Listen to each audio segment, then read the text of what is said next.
सोचिए जरा कि एक एक आम सी सुबह है, बिहार के दरभंगा शहर में लोग उठ रहे हैं। हाँ बिल्कुल, रोज की तरह। रोज की तरह अपना चाय का प्याला हाथ में लेते हैं और अपना फोन चेक करते हैं। और अचानक उन्हें पता चलता है कि रातों रात जो उनकी परचेजिंग पावर है, यानी क्रय शक्ति, वो लगभग 100 गुना बढ़ गई है। 100 गुना? मतलब सोचने वाली बात है। सही में, मतलब किसी ने कोई लॉटरी नहीं जीती है, लेकिन अचानक से उनकी हैसियत किसी अरबपति के बराबर हो गई है। वो जो चाहे खरीद सकते हैं बिना किसी चिंता के। और सबसे बड़ी बात, ये कोई फैंटेसी नहीं है। बिल्कुल नहीं। आज की हमारी इस गहन चर्चा में हमारे पास एक ऐसी लीक हुई ब्रेकिंग न्यूज़ रिपोर्ट है जिसने पूरी दुनिया के अर्थशास्त्रियों की नींद उड़ा दी है। हम सब इस पे बात करने वाले हैं। हाँ, और ये रिपोर्ट ग्लोबल न्यूज़ नेटवर्क द्वारा प्रकाशित की गई है, जो कि 1 जून 2026 को आई थी। इसका टाइटल है the pi network Renaissance GCV15 45159 और ग्लोबल अबंडेंस इकोनॉमी। और देखिए, ये रिपोर्ट सिर्फ एक खबर नहीं है। तो क्या है ये? मतलब ये एक ऐसे भविष्य का दस्तावेज है जो हमारी आंखों के सामने अभी आकार ले रहा है। आज हमारा मिशन इसी दस्तावेज की परतों को खोलना है। हम सब ये समझेंगे कि कैसे एक रहस्यमय कोड इस ग्लोबल ट्रेड को कमी यानी स्कैर्सिटी के जाल से निकाल रहा है। स्कैर्सिटी से निकलकर सीधा यूनिवर्सल अबंडेंस यानी सार्वभौमिक प्रचुरता के एक नए युग में ले जा रहा है ना? एकदम सही, वही यूनिवर्सल अबंडेंस जहां सबके लिए सब कुछ है। देखिए, ये पूरी घटना किसी हॉलीवुड थ्रिलर फिल्म जैसी लगती है।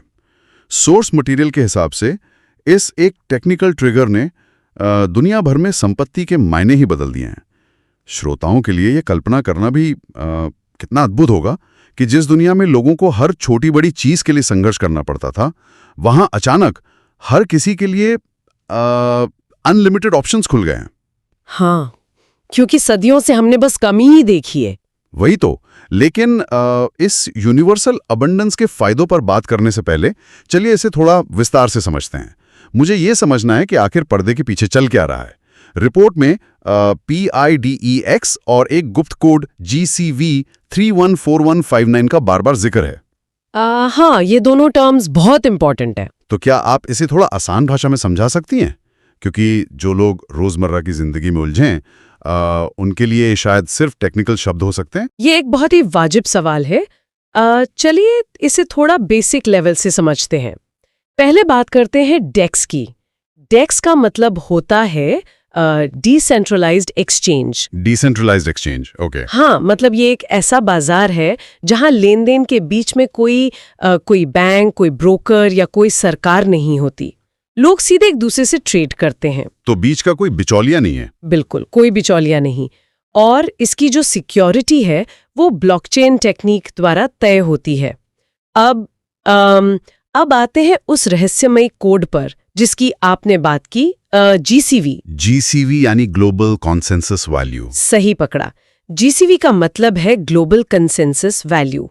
देखिए, ये सिर्फ एक नंबर नहीं है, बल्कि ये एक सर्वसम्मति है, यानी कंसेंसस है। कैसी सर्वसम्मति? पाई नेटवर्क से जुड़े दुनिया भर के लोगों और एल्गोरिदम्स ने मिलकर ये तय किया है कि एक पाई कॉइन की कीमत एग्जैक्टली $314,159 होगी। ओह वाह, ये तो बहुत बड़ा अमाउंट है ना? और रिपोर्ट बताती है कि पाई कोर टीम ने इस कोड को ट्रेडिशनल मीडिया और जो हमारी पुरानी बैंकिंग सिस्टम है ना, उनकी नजरों से पूरी तरह बचाकर सिस्टम की गहराइयों में एम्बेड कर दिया था। एक सेकंड रुकिए, तो आप कह रही हैं कि उन्होंने बस एक कोड डाल दिया और अचानक सबके पास असीमित पैसा आ गया? अगर मैं इसकी एक उपमा दूं, एक एनालॉजी दूं, तो ये कैसा लगता है पता है? कैसा लगता है? ऐसा लगता है जैसे हम कोई बहुत मुश्किल वीडियो गेम खेल रहे हो और किसी ने अचानक एक चीट कोड डाल दिया हो, और उस एक चीट कोड को डालते ही गेम खेल रहे हर एक खिलाड़ी के लिए अनलिमिटेड रिसोर्सेज, अनलिमिटेड लाइफ और पावर्स खुल गए हो।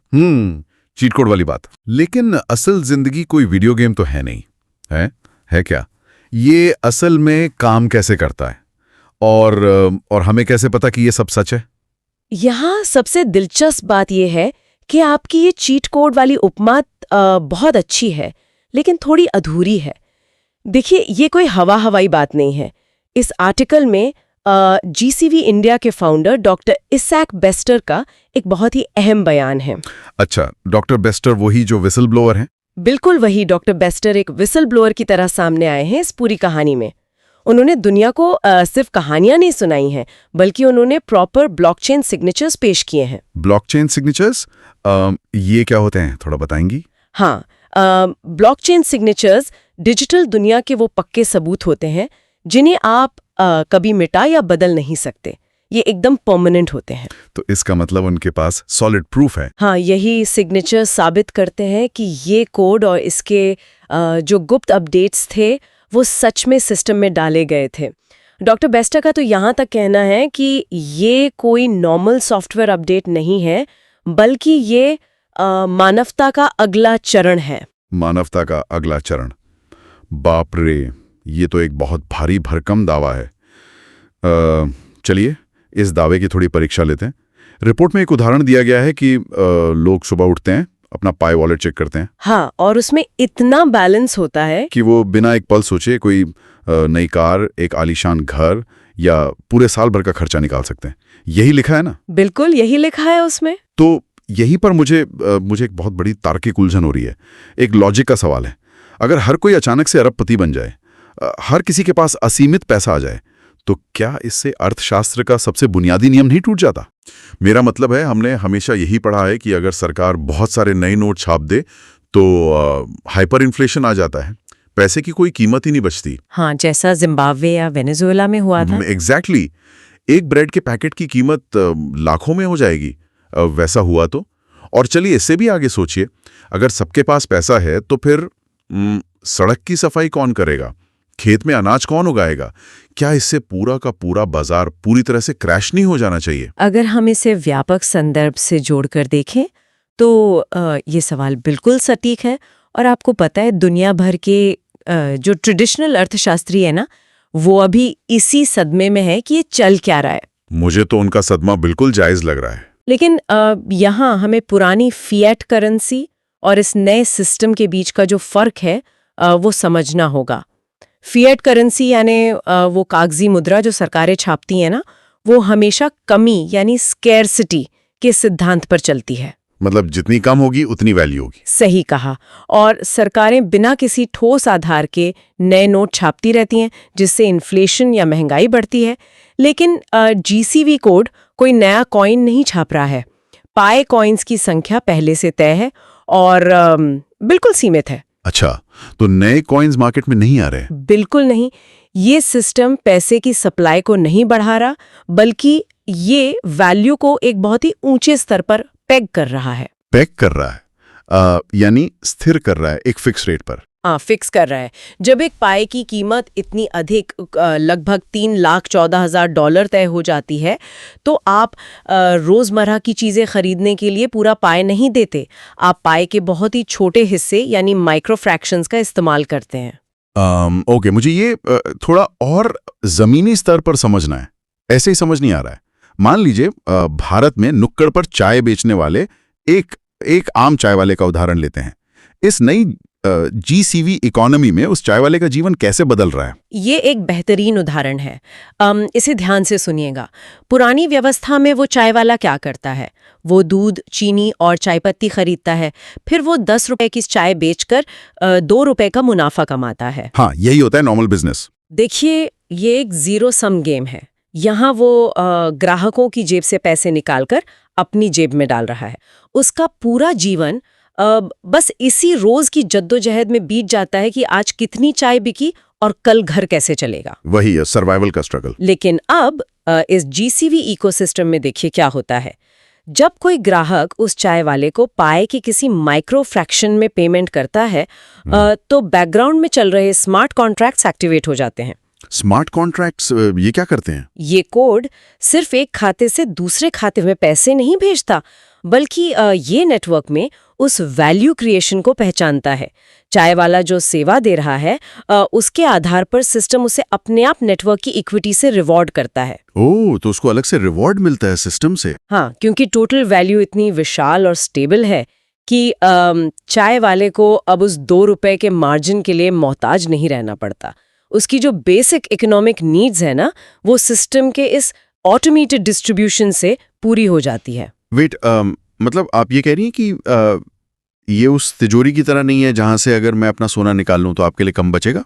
बिल्कुल नहीं। मुझे तो ये लग रहा है कि ये किसी सोलर ग्रिड की तरह काम कर रहा है। हाँ बिल्कुल, यही वो तंत्र है। सोलर ग्रिड में धूप असीमित होती है ना। हाँ, धूप की तो कोई कमी नहीं है। तो जब आप अपने घर में सोलर पैनल लगाते हैं और ग्रिड से जुड़ते हैं, तो आप सिर्फ ऊर्जा ले नहीं रहे होते हैं, आप ग्रिड को ऊर्जा दे भी रहे होते हैं।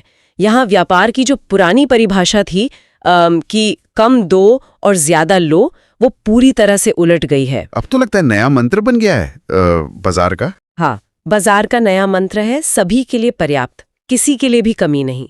और सोच के देखिए, जब आप उस कमी के डर को, उस स्कैर्सिटी को हटा देते हैं, जहां सबको लगता था कि अगर मैंने आज पैसे नहीं बचाए तो कल भूखा मरूंगा, तो पूरी इकोनॉमी का कैरेक्टर ही बदल जाता है। यहाँ बात और भी दिलचस्प हो जाती है क्योंकि रिपोर्ट में बताया गया है कि इस आर्थिक बदलाव का सीधा असर हमारी मानसिकता और बाजार के व्यवहार पर भी पड़ा है। मानसिकता पर सबसे ज्यादा असर पड़ा है। वही ना।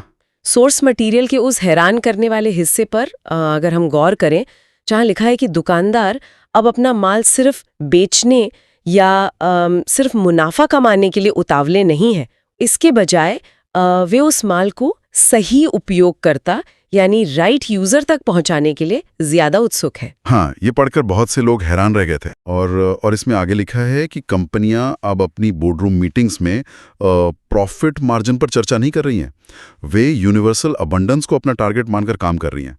अब देखिए, ये बात मेरे गले आसानी से नहीं उतर रही है। क्या कंपनियां अचानक से संत बन गई हैं?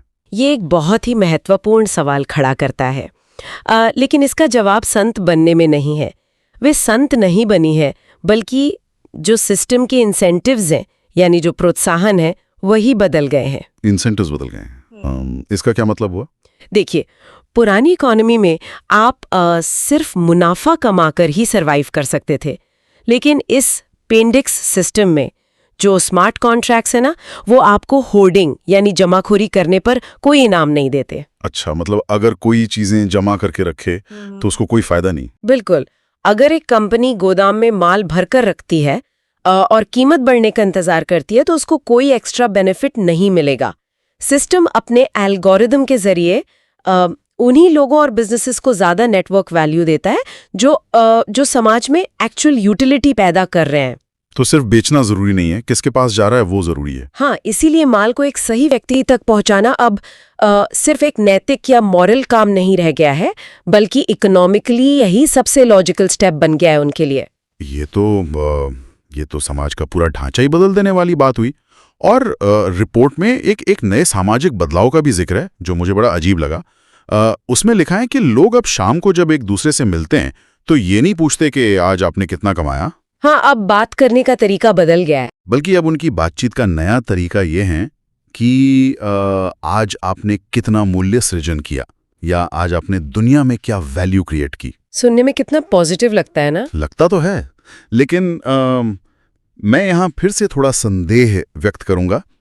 डॉक्टर बेस्टर ने कहा है कि ये कोड मानव चेतना को बदल रहा है और लालच की जगह उदारता ला रहा है। हाँ, ये उनका बहुत बड़ा स्टेटमेंट था। मेरी उलझन ये है कि क्या एक डिजिटल कोड या कुछ मैथ्स के इक्वेशंस वाकई सदियों पुराने मानवीय लालच को खत्म कर सकते हैं?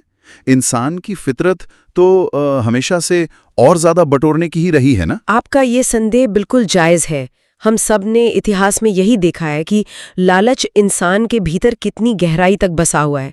लेकिन साइकोलॉजी ये भी तो कहती है कि लालच दरअसल फियर ऑफ स्कैर्सिटी यानी कमी के डर से पैदा होता है। कमी का डर? ओके। हाँ, दरअसल लालच एक ट्रॉमा रिस्पॉन्स है। हम इसीलिए चीजें जमा करते हैं क्योंकि हमें डर होता है कि कल हमारे पास कुछ नहीं बचेगा या फिर कोई और आकर उसे छीन लेगा। ये पॉइंट तो है, हम सब इनसिक्योर फील करते हैं। और डॉक्टर बेस्टर दरअसल इसी साइकोलॉजी की बात कर रहे हैं जब ये GCV 131415 एक ऐसी प्रणाली बना देता है जहां आपके जो बेसिक और फिजिकल नीड्स हैं वो मैथमेटिकली सिक्योर हो जाती है। तो आपका दिमाग वो सर्वाइवल मोड बंद कर देता है। अच्छा, तो डर ही खत्म हो गया। बिल्कुल। ऐसे सोचिए, जब आपके पास पहले से ही भरपूर पानी है तो आप पानी चुराने या उसे छिपाने की नहीं सोचते। आप उसे नेचुरली बांटते हैं क्योंकि आपको पता है पानी खत्म नहीं होगा।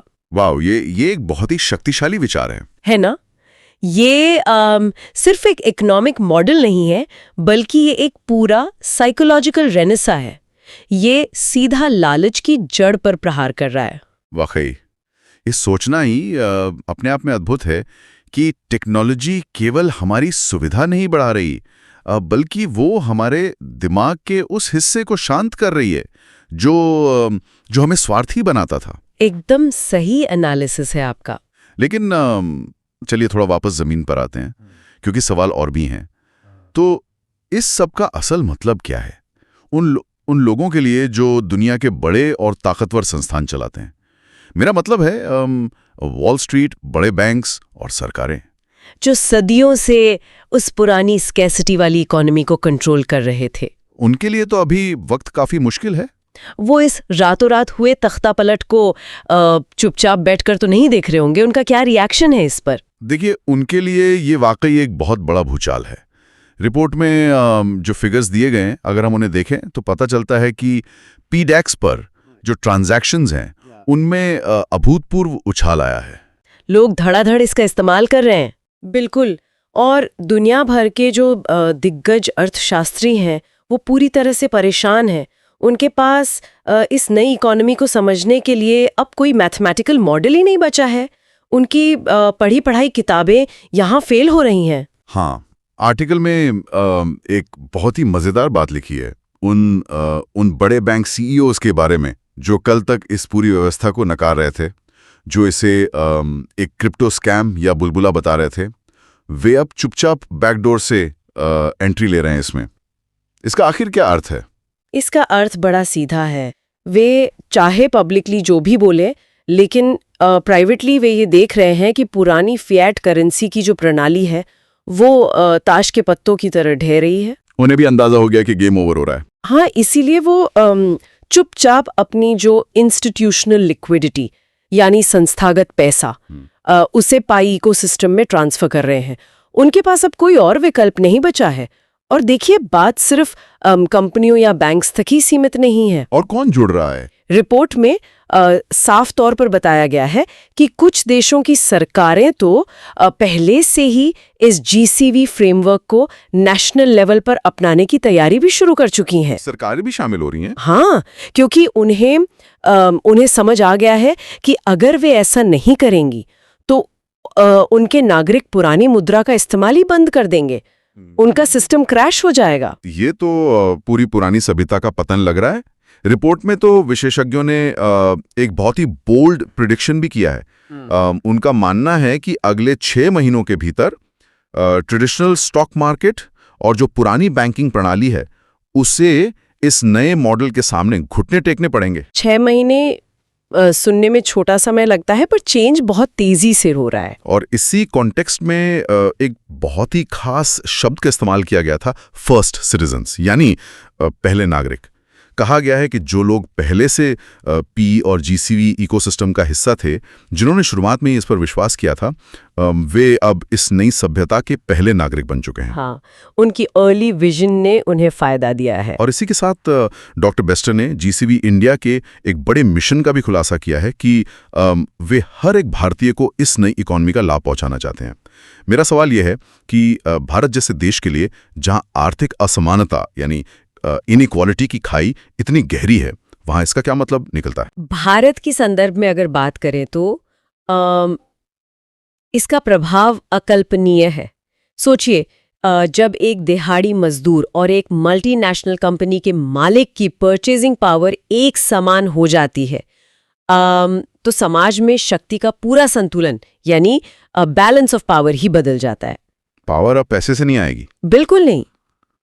तब पावर इस बात से तय नहीं होती कि आपके बैंक अकाउंट में कितने जीरो हैं, बल्कि इस बात से तय होती है कि आप समाज के लिए क्या वैल्यू ऐड कर रहे हैं। जीसीवी इंडिया का जो मिशन है ना, वो दरअसल इसी असमानता को खत्म करके एक ऐसा ढांचा बनाने का है जहां कोई भी पीछे ना छूटे। ये वाकई एक नए समाज की नींव जैसा लग रहा है। हाँ, ये सिर्फ अर्थशास्त्र नहीं है, ये ह्यूमन एवोल्यूशन का नेक्स्ट स्टेप है। आज की इस चर्चा में हमने वाकई कई गहरे पहलुओं को समझा। हमने शुरुआत की थी उस 1 जून 2026 की ब्रेकिंग न्यूज़ से, जहां डॉक्टर आइजैक बेस्टर द्वारा उजागर किया गया पीडेक्स का वो गुप्त GCV 314159 कोड पूरी दुनिया को झकझोर रहा है और सबको एक नया रास्ता दिखा रहा है। हमने ये भी समझा कि ये सिस्टम कैसे काम करता है। ये केवल अंधी मुद्रा छापने के बारे में नहीं है, बल्कि वैल्यू को एक ऊंचे स्थिर स्तर पर पेग करने के बारे में है, जहां स्मार्ट कॉन्ट्रैक्ट्स हर किसी को उनके वैल्यू क्रिएशन के लिए रिवॉर्ड करते हैं। सही कहा आपने। हमने ये भी देखा कि कैसे ये एक साइकोलॉजिकल बदलाव ला रहा है, इंसान के उस डर को मिटा रहा है जो लालच को जन्म देता था, और कैसे अब ये बड़े बैंक्स और सरकारों को भी मजबूर कर रहा है कि वो अपनी पुरानी व्यवस्था छोड़ दें। केवल संसाधनों का प्रबंधन नहीं है, बल्कि ये इस बात का ब्लूप्रिंट है कि हम एक समाज के रूप में खुद को कैसे देखते हैं। बिल्कुल सही, एकदम सही कहा आपने।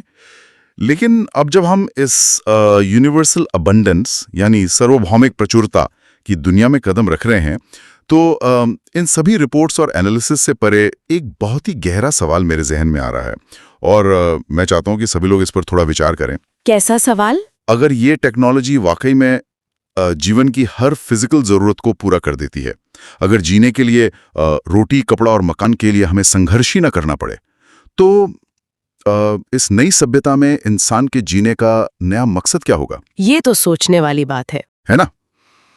देखिए, सदियों से हमारी पूरी जिंदगी इसी जद्दोजहद के इर्द गिर्द घूमती आई है कि हम सर्वाइव कैसे करेंगे, पैसा कैसे कमाएंगे।